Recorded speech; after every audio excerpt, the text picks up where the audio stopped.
सगळ्या वक्त्यांनी सांगितलं आता कशा प्रकारे साहेबांच्या माध्यमातून आपण या पिंपरण्यासारख्या छोट्याशा गावाला 8,15,44,000 रुपयाचा निधी दिलाय। बोले तैसा चाले त्या वृत्तीप्रमाणे आदरणीय नामदार साहेबांच्या नेतृत्वाखाली आपण काम करताना मला आपल्या सगळ्यांना आनंद होईल का 1 वर्षापूर्वी जो निर्णय साहेबांनी आदरणीय सुजयदादांनी माझ्या बाबतीत घेतला आणि माझ्यासारख्या एका सामान्य कार्यकर्त्याला संगमनेर विधानसभेची उमेदवारी दिली। उमेदवारी दिल्यानंतर तुम्ही सर्व लोक तन मन धनाने माझ्यासाठी पळाले आणि या संगमनेर तालुक्यामध्ये एक ऐतिहासिक असं परिवर्तन झालं। या परिवर्तनाच्या माध्यमातून 1 वर्षामध्ये संगमनेर शहरातील असेल तालुक्यातील असेल प्रत्येक प्रश्नाला वाचा फोडण्याचं काम मी साहेबांच्या नेतृत्वाखाली केलं। मला आठवतं पहिलं अधिवेशन होतं, आमदार झाल्यानंतर थोडी धाकधूक होती, परंतु साहेबांनी माझा हात काही सोडला नाही। साहेबांनी प्रत्येक वेळेस मला अधिवेशन सुरू झाल्यानंतर अमोल तू बोलला पाहिजे, सभागृहामध्ये संगमनेरचा आवाज आला पाहिजे आणि तुमच्या सगळ्यांच्या आशीर्वादाने खरंच सांगतो प्रत्येक अधिवेशनामध्ये सर्वात जास्त बोलण्याची संधी एक नवीन आमदार जरी असला तरी तुमच्या आशीर्वादाने मला मिळाली, कारण माझ्या पाठीशी नेहमी साहेब राहायचे। आता सुद्धा 8 दिवसापूर्वी जे अधिवेशन संपलं त्यामध्ये जवळे कल्लकच्या जे आपल्या लहान बाळावरती बिबट्याचा हल्ला झाला होता त्यावेळेस मला सभागृहामध्ये पॉइंट ऑफ इन्फॉर्मेशनच्या माध्यमातून माहिती द्यायची होती, परंतु सभागृहाचा शेवटचा दिवस असल्यामुळं तिथे घाई होती होती। साहेबांनी स्वतः अध्यक्षांना सांगितलं आम्हाला 2 मिनिटं बोलून द्यावं लागेल तुम्हाला आणि आपल्या त्या बालकाच्या ज्याच्यावरती तो मृत्युमुखी झाला होता त्याच्या कुटुंबाला न्याय देण्याची भूमिका त्या सभागृहामध्ये मांडण्याची मला संधी मिळाली। आज या भागात फिरताना काकासाहेब असेल, आमचा गोकुळ भाऊ असेल, हे ज्या पद्धतीने प्रत्येक वाड्या वस्तीवरती जात आहे, वाड्या वस्तीचे प्रश्न समजून घेत आहे आणि ते समजलेले प्रश्न आदरणीय सुजयदादा असेल, नामदार साहेब असेल माझ्याकडे सांगताय जे जे शक्य होईल। काकासाहेबांनी मला सांगितलं आमच्या हनुमान मंदिराला इतक्या वर्षापासून आम्ही निधी मागून थकलो परंतु आम्हाला मिळाला नाही, तत्काळ साहेबांची परवानगी घेऊन या सभागृहासाठी आमदार निधीतून आपण निधी देण्याचं काम केलं। त्यामुळं तालुक्यातील ज्या ज्या गोष्टीसाठी निधी पाहिजे तो आदरणीय साहेब मला सुद्धा कधी कमी पडून देत नाही। पत्र दिल्यानंतर तत्काळ त्याच्यावरती अंमलबजावणी होते। या पिंपरणे ते घोडजाप ज्या रस्त्यावरती पुलाचं काम करायचं आहे त्यासाठी 7,25,00,000 रुपये मिळाले। मला सांगा हा प्रश्न आजच निर्माण झाला होता का? पिंपरणे कोळवाडे किंवा बाजूच्या लोकांना जाण्यासाठी पुलाची आवश्यकता किती वर्षापासून होती, परंतु काम करण्याची क्षमता लागते, काम करण्याचा तुमचा निर्धार लागतो। परंतु या तालुक्यामध्ये एक सवय लागली होती लोकांना झुलत ठेवायचं। लोकांचे जर कामं झाले तर निवडणुकामध्ये लोक साथ देणार नाही असा त्यांचा गोड गैरसमज होता, परंतु आदरणीय साहेबांच्या नेतृत्वाखाली काम करताना साहेब ज्या पद्धतीने प्रवरा पट्ट्यामध्ये शिर्डीमध्ये राहतामध्ये काम करतात त्याच सूचना साहेबांच्या घेऊन मी आपल्या तालुक्यामध्ये शहरामध्ये काम करतो। आज संगमनेरातील प्रत्येक वाडी असेल, वस्ती असेल, त्या ठिकाणी आपला जिल्हा नियोजन असेल, स्थानिक आमदार निधी असेल किंवा सरकारचा महायुती सरकारचा निधी असेल, हा प्रत्येक वाडी वस्तीवरती आपण घेऊन गेलो। 1 वर्षाच्या कालावधीमध्ये मला आठवतं चांगलं काही गावांमध्ये गेल्यावरती लाईटीची सुद्धा सुविधा नव्हती तर तिथं पोल सुद्धा साहेबांच्या माध्यमातून आपण घेऊन गेलो। आज आपलं महायुती सरकार आदरणीय मोदी साहेबांच्या नेतृत्वाखाली काम करताना प्रत्येकाला गरीब कुटुंबातील व्यक्तीला धान्य मोफत देण्याचं काम सुद्धा सरकारच्या माध्यमातून सुरू आहे। आदरणीय देवेंद्र फडणवीस साहेब असेल, आदरणीय एकनाथराव शिंदे साहेब असेल, आदरणीय अजितदादा पवार साहेब असेल, हे महायुतीचे नेते आपल्या भागाला महाराष्ट्राला दुष्काळमुक्त करण्यासाठी प्रयत्न करतात आणि तुमचं आमचं नशीब एवढं चांगलं आहे का ज्या माणसावरती ज्या परिवारावरती पाण्याच्या बाबतीत आरोप प्रत्यारोप केले गेले आज परमेश्वराच्या साईबाबांच्या आशीर्वादाने त्याच आदरणीय नामदार राधाकृष्ण विखे पाटील साहेबांना जलसंपदा सारखं महत्वाचं खातं मिळालं। त्या खात्याच्या माध्यमातून आमच्या लाडक्या बहिणींच्या डोक्यावरचा जो हंडा आहे हा उतरवण्याचं भाग्य माझ्या आणि साहेबांच्या नशिबाला निश्चित या संगमनेर तालुक्यामध्ये मिळालं। आज तळेगाव निमोन भागाच्या संदर्भात संतोष भाऊ रोमननी सांगितलं कशा पद्धतीने काम सुरू आहे। आज साहेबांनी मी आमदार झाल्यानंतर तत्काळ पहिल्यांदा तळेगाव भोजापूर चारीच्या पाण्याच्या याला दुरुस्तीला 15 कोटी रुपये दिले आणि आता आम्ही 2 महिन्यापूर्वी त्या कामाला 44 कोटी रुपये साहेबांनी देऊन त्या कामाचा शुभारंभ सुद्धा झाला। आज तळेगाव असेल, निमोन असेल, तळेगावच्या ग्रामपंचायतीला गायत्रीचे नावाचं जे खदान तिथं होतील, परंतु त्या कधी मध्ये पाणी जाईल अशी परिस्थिती त्यांना वाटली नाही, त्यांनी त्या दृष्टीने प्रयत्न केले नाही. परंतु साहेबांनी तत्काळ सूचना देऊन त्यामध्ये आज त्या प्रत्येक गावातील तळेगाव भागातील पाण्याचा प्रश्न, पिण्याच्या पाण्याचा प्रश्न सोडवण्याचं यश आपल्याला पहिल्या वर्षामध्ये मिळालं. आज साकूर पाटर भागामध्ये सुद्धा बॅरेजेसच्या माध्यमातून असेल, उपसा सिंचन माध्यमातून असेल, साहेबांनी शब्द दिलाय. स्वतः साहेबांनी पूर्ण दिवस त्यावेळेस मी दिला होता, पाहणी केली. ज्या ज्या गावातील लोकांची मागणी आली त्या लोकांना विश्वास दिला का तुम्हाला पाणी देण्याचं पुण्याचं काम निश्चित आमच्या माध्यमातून होईल आणि त्या कामासाठी 100 कोटी रुपयाच्या आसपास जो खर्च आहे तो सुद्धा साहेबांनी मान्य केलं. आज सकाळी 9 वाजल्यापासून साहेब संगमनेरमध्ये आहेत. आता रात्रीचे 9 वाजले. आहे असा कुठला नेता, यापूर्वीच्या नेत्याचं तुम्ही बघितलं कधी संगमनेरमध्ये अशा पद्धतीचे दौरे झाले? एका पराभवाने आम्ही खचून जाणार नाही, कारण तो पराभव संतोष भाऊंनी सांगितलं, तो पराभव आमचा नाही, तो धनशक्तीच्या माध्यमातून अमाप पैसा 40 वर्षापासून जी माया जमा केली होती, यांनी काळी माया जमा केली होती, ही जनतेमध्ये आली आणि त्यामुळे आम्हाला काही फरक वाटला नाही. पराभवाच्या दुसऱ्या दिवशी आम्ही जनतेमध्ये गेलो आणि जनतेला सांगितलं आमचा पराभव जरी झाला असला तरी आम्ही तो मोठ्या मनाने मान्य करतो.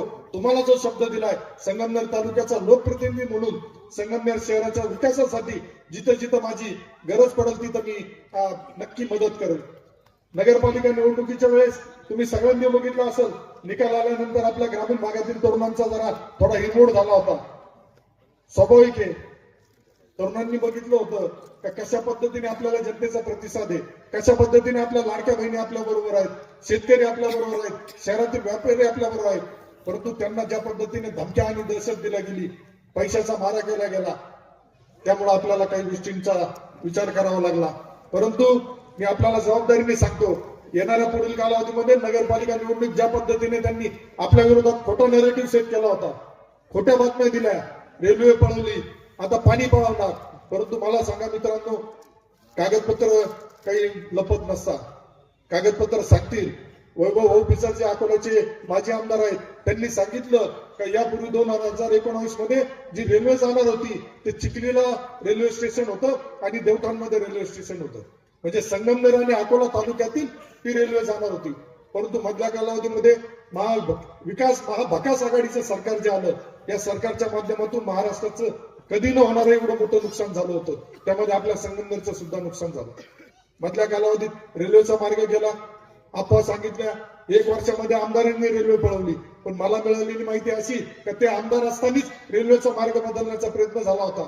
साहेबांनी सुद्धा स्पष्ट सांगितलं, रेल्वे मंत्री जे आहेत अश्विन कुमार वैष्णव यांना पत्र दिलंय का लोकप्रतिनिधींना विश्वासात न घेता हा जो मार्ग आपण बदलला आहे, लोकप्रतिनिधी बरोबर चर्चा करून बैठक करूनच त्याबाबत आपण अंतिम निर्णय घेतला पाहिजे.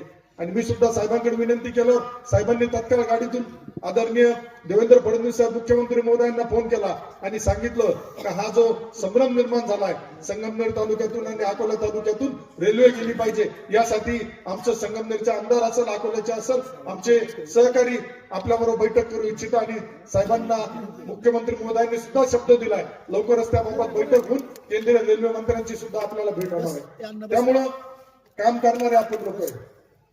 कुणी टीका टिप्पणी केली म्हणून आपला मार्ग आणि आपण व्यतीत होणार नाही, परंतु समाजापुढे आलं पाहिजे, जनतेपुढे आलं पाहिजे, महाराष्ट्रापुढे आलं पाहिजे का ज्यांनी आतापर्यंत संगमनेर तालुक्यामध्ये कत्तलखाने असेल, अंमली पदार्थ असेल, सगळ्या वाळू तस्करी असेल, सगळ्या धंद्यांना राजाश्रय दिला, आज ते आरोप करतायत. कारण त्यांच्या कालावधीमध्ये कधी कारवाई होत नव्हत्या. आज मी आमदार झाल्यानंतर पहिल्यांदा आपण संगमनेर तालुक्यामध्ये जे अंमली पदार्थाचं यांच्या माजी नगरसेवक, विद्यमान नगरसेवकाच्या माध्यमातून जे रॅकेट सुरू आहे ते रॅकेट उद्ध्वस्त करण्याचं काम आपण केलं. यांच्या कार्यकर्त्यांच्या माध्यमातून जो गांजा 300, 400 किलो या संगमनेरमध्ये सापडतोय, त्या अवैध धंद्याचं जे संगमनेर हब झालं होतं हे उद्ध्वस्त करण्याचं काम आदरणीय फडणवीस साहेबांच्या माध्यमातून, आदरणीय विखे साहेबांच्या माध्यमातून आपण करतो. बोलण्यासारखं खूप काही आहे. या भागातील लोकांची सुद्धा आता आम्ही, साहेबांनी शब्द दिला होता, हिवरगाव पावसाला पुलाचा, खंडोबाच्या देवस्थानासाठी हजारो लाखो भाविक भक्त येतात, परंतु यापूर्वी कधी तो रस्ता सुद्धा झाला नाही, पूल बी झाला नाही. आज आम्ही तिथं लोकार्पणाच्या कार्यक्रमाला गेलो होतो, त्यावेळेस आजूबाजूच्या ग्रामस्थांनी मागणी केली, साहेब आम्हाला पाणी पाहिजे. साहेबांनी स्पष्ट सांगितलं, जिथं जिथं पाण्याची ज्या ज्या गावकऱ्यांची मागणी आहे त्या गावामध्ये लिफ्ट उपसा सिंचन योजनेच्या माध्यमातून असेल, पीडीएनच्या माध्यमातून असेल, पाणी दिलं जाईल. आमचा बळीराजा आमचा शेतकऱ्याच्या पाठीशी हे सरकार उभं आहे आणि आपले नेते सुद्धा आदरणीय विखे पाटील साहेब या बळीराजा शेतकऱ्याच्या पाठीशी उभे आहेत. शेतकऱ्यांसाठी आता कर्जमाफीचा सुद्धा आपल्या सरकारने मनावर घेतलंय. त्याबाबत योग्य वेळी योग्य तो निर्णय होईल. आज शेतकऱ्यांना 7.5 HP पर्यंतचा वीज बिलाच्या माफीचा निर्णय सुद्धा आला. साहेबांच्या पशुसंवर्धन दुग्ध विकास मंत्री असताना साहेबांनी 5 रुपये असेल 7 रुपये असेल लंपी सारखा आजार झाला होता. त्यावेळेस आपल्या साहेबांनी पूर्णतः अधिकाऱ्यांना पशुसंवर्धन विभागाचा एक चेहरावारा बदलण्याचं साहेबांच्या माध्यमातून काम झालं. साहेब महसूल मंत्री असताना तालुक्यातील जे यशोधन कार्यालयातून निकाल बनले जात होते रस्त्यांचे ते निकाल बंद झाले आणि त्या कार्यालयातूनच शेतकरी सामान्यांना न्याय देण्याचा प्रयत्न आला. या पिंपर्णी गावातून सुद्धा हजारो, या परिसरातून हजारो बांधकाम कामगाराचे जे लाभ घेत आहे त्यांना सुद्धा यापुढे कोणाच्या यशोधनच्या कार्यालयात जायची गरज पडणार नाही. कारण आता जी बांधकाम कामगारांची संनियंत्रण समिती झाली आहे त्या समितीचा अध्यक्ष सुद्धा संगमनेर तालुक्याचा आमदार राहणार आहे. संगमनेर तालुक्याला आमदार एकच आहे, तो विधानसभेचा आमदार. काही लोकांना भ्रम गैरसमज पसरवण्याची सोशल मीडियाच्या माध्यमातून ठराविक माध्यमाच्या माध्यमातून ते प्रयत्न करतायत. आता उद्या या कामाचं भूमिपूजन झाल्यानंतर उद्घाटन झाल्यानंतर काही येतील बगल बच्चे तुम्हाला सांगतील उद्या या गावात फ्लेक्स बी लागतील. कारण खोटं बोल पण रेटून बोल.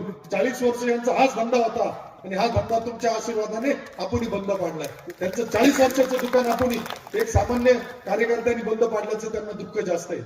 त्यामुळे त्यांनी किती साम दाम दंड भेद वापरले तरी तुम्ही जोपर्यंत मायबाप जनता माझ्या पाठीशी आहे तोपर्यंत मी कोणालाही घाबरणार नाही, कोणालाही भिणार नाही. आणि हा जो विकासाचा रथ साहेबांच्या नेतृत्वाखाली संगमनेर तालुक्यामध्ये सुरू केला हा प्रत्येक वाड्या वस्तीवरती जाऊन प्रत्येकाला न्याय देण्याचं काम निश्चित तुमच्या सगळ्यांच्या बरोबर तुमच्या संमतीने होईल. मगाशी धांदरफळला गेलो होतो, माझं गाव धांदरफळ.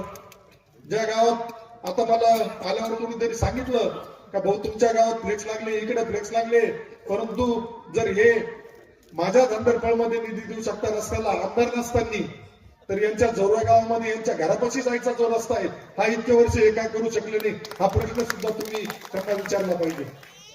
त्यामुळं जे जे आपले महायुतीचे मंत्री आहेत ते सगळे संगमनेरवरती विशेष प्रेम करतायत. संगमनेर तालुक्यातील रोजगारांचा प्रश्न संदर्भात साहेबांनी पुढाकार घेतला, साहेबांनी बोलून दाखवलं. जर तुम्ही इथं 1000 एकर जमीन उपलब्ध करून दिली तर निश्चित याच्यामध्ये डिफेन्स सारख्या माध्यमातून इथं नवीन प्रोजेक्ट घेऊन हजारो लाखो विद्यार्थ्यांना आपल्याला याच्यातून रोजगार देता येईल. आज MIDC संदर्भात काहींनी सांगितलं का MIDC मिळू शकत नाही, होऊ शकत नाही, म्हणजे मामानी बोलायचं एक आणि भाच्यानी बोलायचं एक. आता याच्यामध्ये संगमनेरकर जनता निश्चित मला माहिती सुद्धा संगमनेरकर जनता येणाऱ्या पुढील निवडणुकीमध्ये कुठल्याही भलथापांना बळी पडणार नाही, आर्थिक गोष्टीला बळी पडणार नाही आणि विकासासाठी संगमनेरच्या रोजगारासाठी संगमनेरच्या तरुणांच्या रोजगारासाठी MIDC येईल. जो शब्द साहेबांनी दिला आपल्याला का संगमनेर शहरामध्ये जे कॉटेज हॉस्पिटल आमच्या लाडक्या बहिणींसाठी होतं, आमच्या लहान बालकांसाठी होतं, ते बंद झालं होतं तर ते पुन्हा नव्याने 100 बेडचं रुग्णालय लवकरच मंजूर होणार आहे. त्यामुळं संगमनेरमध्ये या 40 वर्षात जे झालं नव्हतं, जे प्रलंबित आहे ते साहेबांच्या नेतृत्वाखाली पूर्ण करण्याचा माझा प्रयत्न आहे.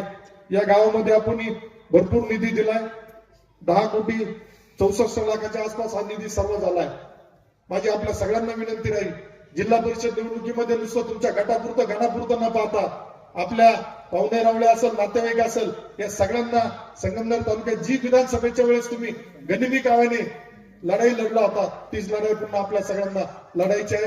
आपल्या सर्वांना आता आदरणीय साहेबांचं मार्गदर्शन घ्यायचं असल्यामुळे मी जास्त न बोलता आपल्या सर्वांची रजा घेतो, थांबतो. धन्यवाद. जय हिंद, जय महाराष्ट्र, जय श्रीराम. धन्यवाद अमोल भाऊ. एका पराभवानं माणूस खचून जात नाही. सुरेश भटात लिहितात तसं विजलो जरी आजनी हा माझा अंत नाही, पेटेने उद्या नव्याने हा देह नाशिवंत नाही. माझी झोपडी जाळण्याचे झाले तर काही किकावे, जळेल माझी झोपडी अशी आगती ज्वलंत नाही. जोरात टाळ्या अमोल भाऊंसाठी. यानंतर